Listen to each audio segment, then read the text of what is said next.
Hello and welcome to this edition of the Indiana State Police Public Information Program. I'm your host, Sergeant Dave Burston, Public Information Officer for the Indiana State Police at the Indianapolis Post. Today we actually have two programs in one for you. First, we'll be talking to Judy Sheese about safety airbags and child safety seats, and we'll also be talking to Lieutenant Craig Ralston, who's in charge of the State Police Air Section, and we'll be talking about the marijuana eradication efforts of the Indiana State Police. I hope you'll enjoy the program. We've got lots for you. Stay tuned. We're going to be right back after these messages. You are 100% unadulterated energy. You have no choice but movement. You aren't acted on. You are action. You have the power to make the world a better place. You already know how to do it. Volunteer now for the American Red Cross. Call your local chapter for details. This is your butt. There are many things you can do with your butt. Your butt can make you a winner. You can use your butt to celebrate. If you insist on sitting, at least take your butt around the block. Admit, your butt can get you noticed. Nice butt. Whatever you do with your butt, get off it.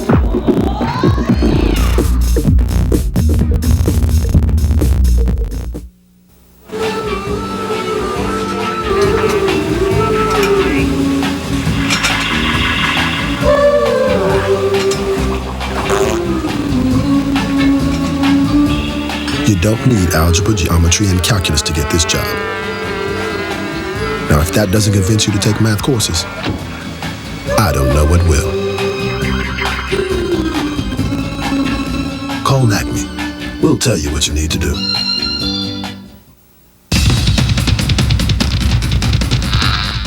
That was your driver's license. Your car, and your cash. Your best friend.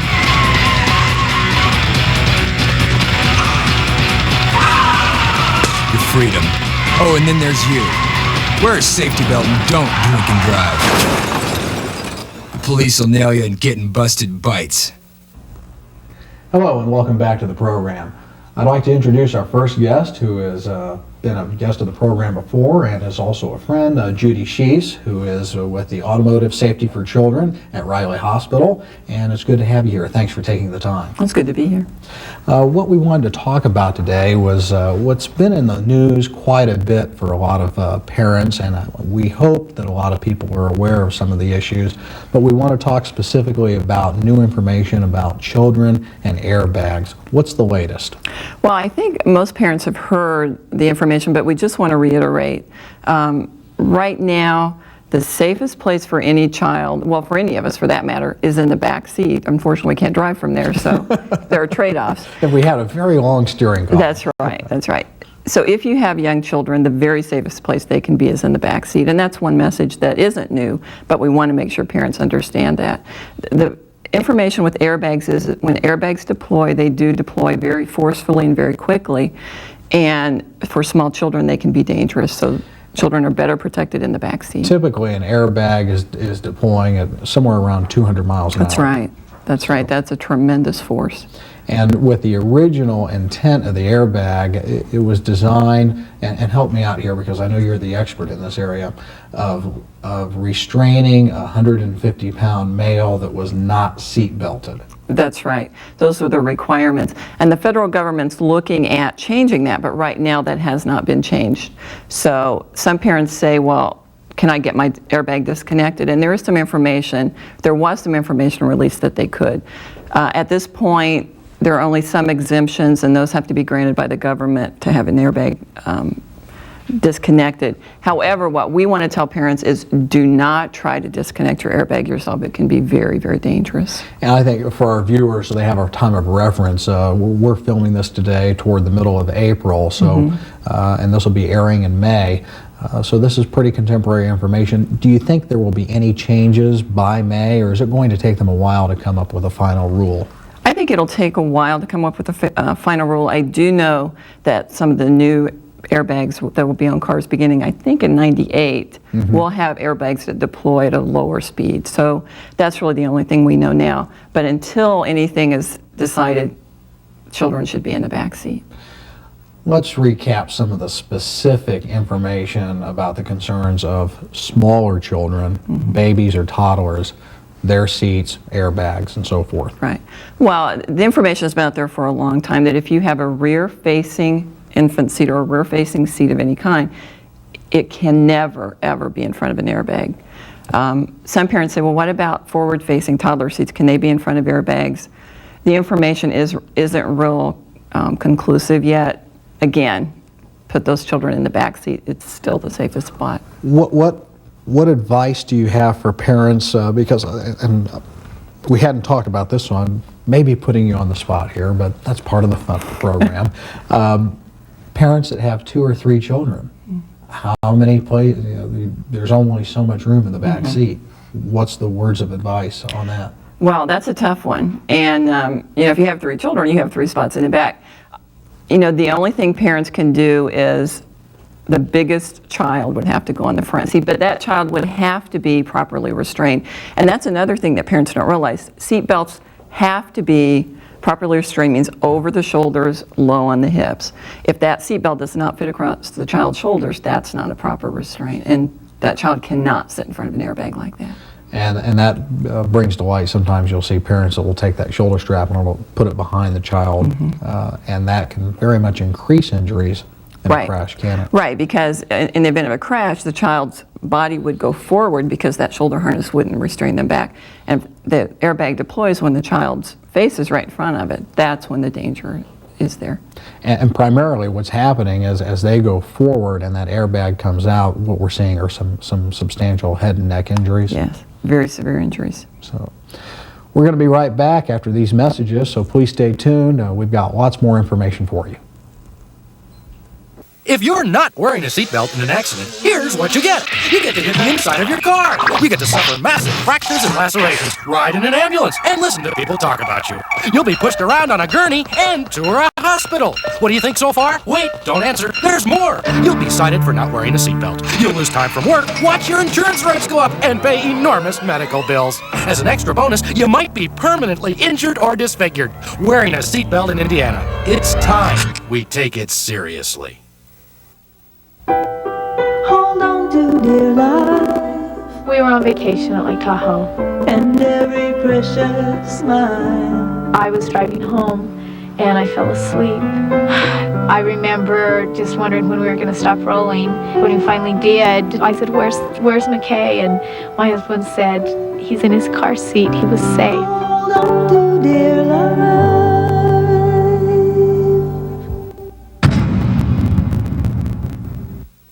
Don't you love that safe, free feeling you get in a pickup truck, Larry? Yeah, nothing but you, me, the open road, a deer. Yeah! The cow! Yeah! The ostrich! The village people! The village people? You could learn a lot from a dummy. Buckle your safety belt. Especially in pickup trucks. I didn't know the village people were doing a road tour. These are members of the Bentel family. On a Sunday in September, they went to church, and afterwards they met the driver of this truck on an Indiana highway. He hit their car head-on. One major problem: none of them were wearing seatbelts. This is Michael, here's Megan, this is Cassidy, and Cheryl Bentel. I thought this would only happen to you, but this happened in my family. Wearing a seatbelt in Indiana. Don't take it lightly. Hello and welcome back to the program. Continuing our discussion talking about airbags and child safety seats. And I think sometimes something that gets lost in this discussion is that the airbags are a supplemental restraint system and primarily for adults. That's right. And basically, if you're an adult and you're properly restrained, and the other thing is you want to be away from you don't want to be right on the steering wheel, you want to be back where it's comfortable to drive. that's not the issue with airbags. Those are probably fine. It's just with small children that the concerns are, because the airbags and the seatbelt systems are made for adults, not for children. Well, in talking about that issue with the children and the seats, let's talk a little bit about the difference between child safety seats and booster seats and the different terminologies. Right. People typically think of car seats as being those type of seats when children are 40 pounds, then you take them out. And one question we get all the time in the office every day is, when can I take my child out of a safety seat? And our response is always, only when you have to. Children should be in convertible car seats up to 40 pounds, and that's as long as they fit. Explain the term convertible car seat. Okay. Well, there are actually 3 different kinds of seats. One is an infant-only seat that's used till child is about 20 pounds. Those are only used rear-facing, and most parents know those because a lot of them have handles on them. You can carry them around. Convertible seats can be used rear-facing till about 20 pounds, and then they're turned around to about 40. After that, and the step that most parents miss or don't realize they need to be following, is a booster seat. And a booster seat should be used from about 40 pounds until a child weighs about 60 pounds. And parents don't realize how old that is. My son was in a booster seat until he was 9 because he didn't weigh 60 pounds until he was 9. Now, did he fight you over that? Did he feel, I'm 9 years old, I don't want to be in a booster seat? Or what kind of problems did you have? No, he really didn't, because he didn't know any different. And manufacturers, car seat manufacturers and booster manufacturers are really doing a good job making booster seats more attractive. There's a new generation of booster seats called belt positioning boosters, and they look like little bucket seats. Oh, okay. And so those are less offensive, I guess, to parents and to children. And they work very well just by raising the child up so that the lap and shoulder belt will fit and the belt will fit like it's supposed to. You know, something that just popped in my mind that I think is worth mentioning while we're talking about this is that if a seat is involved in a collision, it should not be used again, should That's it? right. Anytime a seat's involved in a crash, people say, well, it may be fine, but there's no way to tell structurally if it's fine. So it should be replaced. And what parents don't know is a lot of car seat manufacturers will replace those free of charge if they call the manufacturer. So they should keep the date of purchase, their sales receipt, keep all of that information so that no one ever plans to get in a crash. But if it happens, they can go back, call the manufacturer, and see what they'll say. Right. And if they don't have the receipt, you know, if they have the model number and the date of manufacturer off the side of the seat, and it should be there, needs to be there, then a lot of times manufacturers will replace them for that. And insurance companies too, oftentimes, because the safety seat's part of the vehicle safety equipment. And a lot of insurance companies will replace them. If somebody cannot afford a seat, are there avenues for them? There are avenues, and in different counties there are different avenues. Our 800 number, which is 1-800-KID-IN-CAR, that's KID, the letter N and the word car, is a referral line for people who need a seat and can't afford one for different counties throughout the state. I think that brings up some good information there. Any closing point as our time comes to a close here that you want to re-emphasize with parents? Well, I think, you know, the basics, don't take your child out of a safety seat until you have to. They're better protected in them. Seatbelts are made for adults, not for children. And the back seat's the safest place for anybody to ride. And the federal government now says if you have a child under 13, put them in the back seat. I think that sums it up right there. Judy, I certainly appreciate the time that you've taken from your schedule to come out here. And again, our guest today for this part of the program has been Judy Sheese, who is Program Director, and I always stutter on this, so I'm going to get it right, for the Automotive Safety for Children program at Riley Hospital. Stay tuned. We're going to be right back. Where's Michael? National Guard duty. Ah, bet he's just sandbagging. I don't think so. Sure he is. He left us with all the big fires to put out. Over 52% of our military is made up of the National Guard and Reserve. They serve in times of war and in times of disaster. And the jobs they perform are hard enough, without you making it harder. Well, let's hope he's ready for some late nights when he gets back.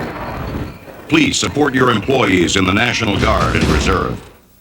Plant a tree for your tomorrow. In 1872, J. Sterling Morton gave the world a great idea. Plant a tree, trees for America. He created a holiday unlike any other, Arbor Day. Taste the breezes, life inside you. Make a promise to the earth. This year, the Arbor Day Foundation invites you to plant trees for America.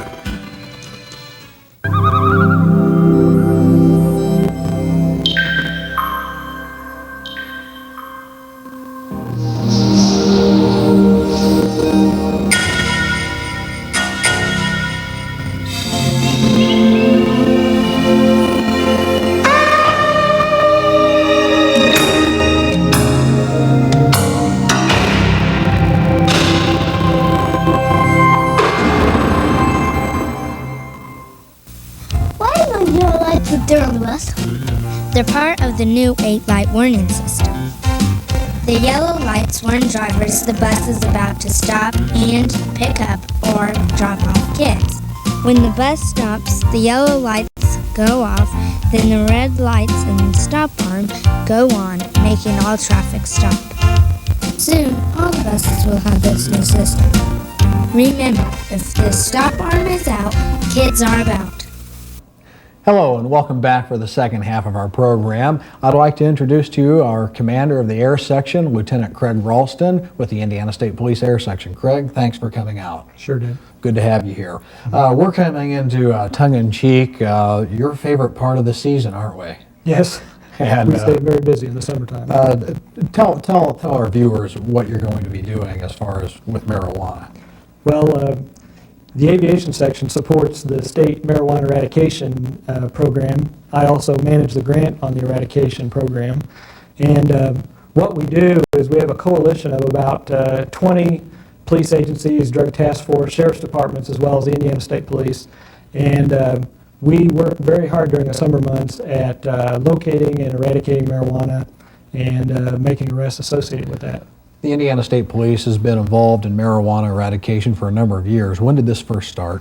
We've been getting a grant from the DEA to support that for a number of years, I'd say 7 or 8 years, probably longer than that. But it's been continually growing as the marijuana problem grows over the last few years. And that brings up another point, that we're seeing very disturbing statistics as far as the increased use in marijuana with younger children going on down to grade school and especially junior high level. What kind of impact is that having on your duties? Well, obviously we're staying pretty busy with it.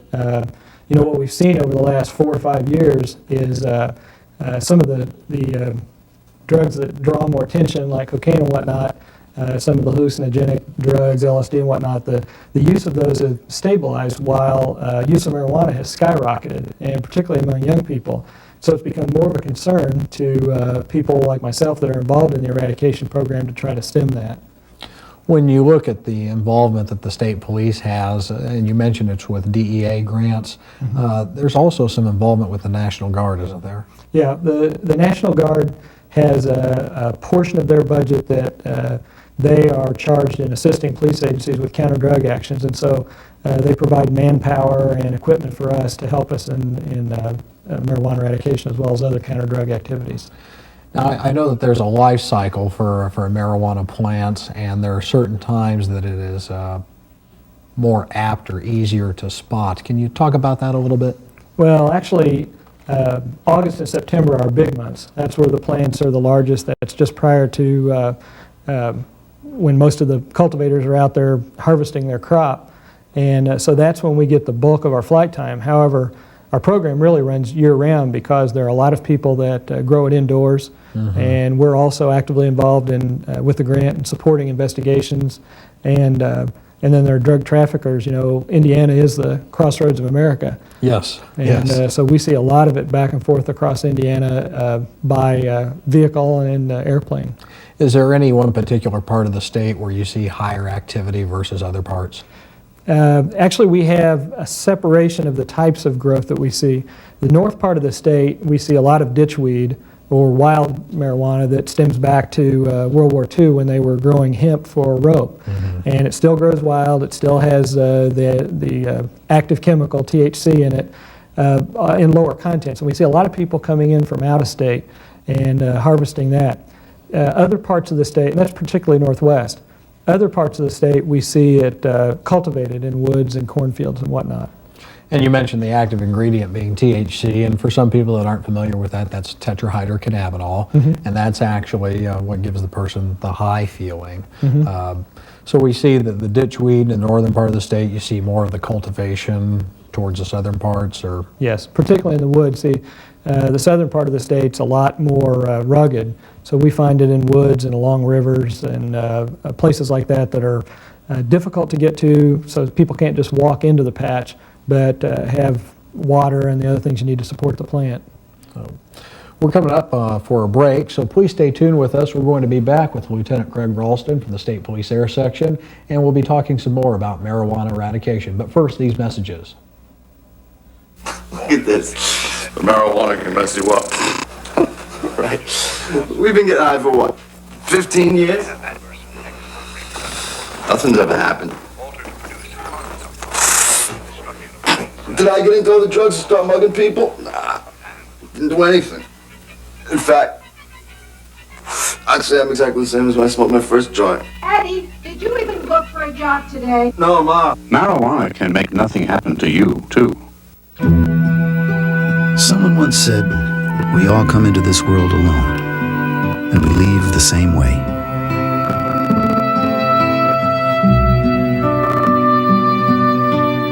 But in between, we have the chance to connect and help each other, to find ways you can do something to connect with the people in your community. Call the Points of Light Foundation. Do something good. Feel something real. Do you think you have the power to change the world? I can change the world one child at a time. I know I can make a difference in those children's lives. I teach. I teach. Yes, they're teachers, but to the kids they reach, they're heroes. I teach. Do you have the power to wake up young minds, to be someone's hero? Teach, to make an impact on our future. Call 1-800-45-TEACH. Be a teacher. Be a hero.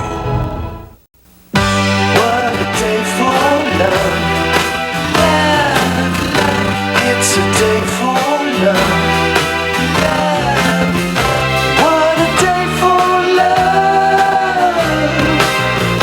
It's a lovely day.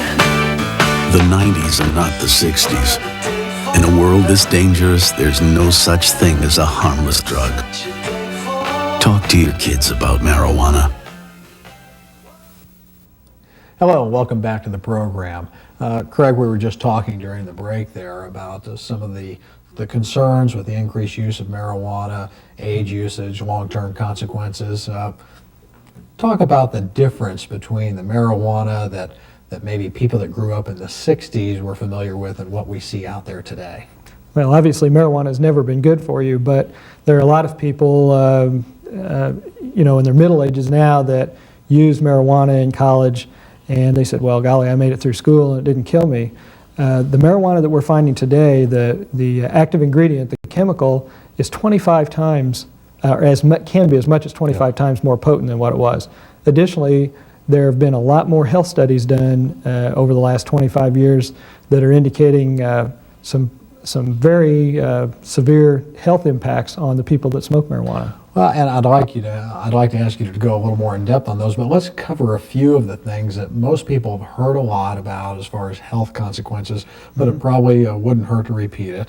You have concerns about short-term memory loss. It's amotivational, meaning that people are less motivated. We see kids in school that are that were performing very well, maybe an A or a B student, fall to being a C or a D student. You talked about use. In the 60s, typically we were seeing people that were college age, 18, 19, early 20s, that were starting their use, and now we see preteens or have just become teenagers. Now, what are some of the new information, some of the new health consequences you're aware of? Well, probably one of the most profound impacts that it's having is on the reproductive system. And they're just finding out that often that carries on one generation to another, so there's some genetic impacts. Obviously, it has marijuana, when you burn it, it starts out with 400 chemicals, so it's not a single chemical. When you burn it, it turns into 2,000 chemicals. Anytime you pour 2,000 chemicals into your body, we're not really sure about all the things. We know that it has carcinogens, that are more damaging than cigarette smoke.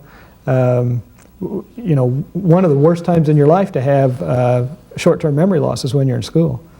Yeah, you're building the foundation for what you're hopefully going to do in the future. And talking about cigarette smoking, we hear so much in our society today about the concerns of cigarette smoking, and we're hearing more about the concerns about marijuana. But one thing, as smoking cigarettes, as bad as that is for you, at least those have a filter. And I have yet, and correct me if I'm wrong, I have never seen a filtered marijuana cigarette. No. And one of the other issues, obviously, is that marijuana, THC, stays in your bloodstream for 6 to 12 months. And so there are long-term consequences even after you stop smoking it. And so sometimes people ask about that as far as how long it stays in your system. And it can be seen for quite some time. There are also a new method, it's not even so much new anymore, radio hair immunoassay, where they're actually take a segment of your hair, and even if you're bald, as I tell people, they can get hair from other parts of your body, and they can see use for 6 to 9 months prior. Yes, it is a very dangerous drug, and far too openly accepted by society, and that's one of our other concerns, is that there are some legalization efforts going on across the country right now that are very alarming to people in law enforcement and in the drug abuse field. A lot of things to be concerned about, and education is part of helping to let people know what's happening. So we're just about out of time, but if you could recap for us about how many aircraft are you going to have out looking for the marijuana? We'll have actually about 10 to 12 state police aircraft out, and we'll probably have about that number of Civil Air Patrol aircraft out. So the skies get busy over the marijuana fields in the summertime, and we hope we can have an impact on the amount of marijuana that's grown. And it's not like you can really tell when somebody's flying over a field looking for it, because you're pretty high up there. People don't even realize that you're there. Absolutely. So, we hope that you have enjoyed this edition of the Indiana State Police Public Information Program, and join us again next month for a new program. Until then, buckle up, drive safely. The life you save may be your own or that of somebody you love. Take care. We'll see you next time. Bye-bye.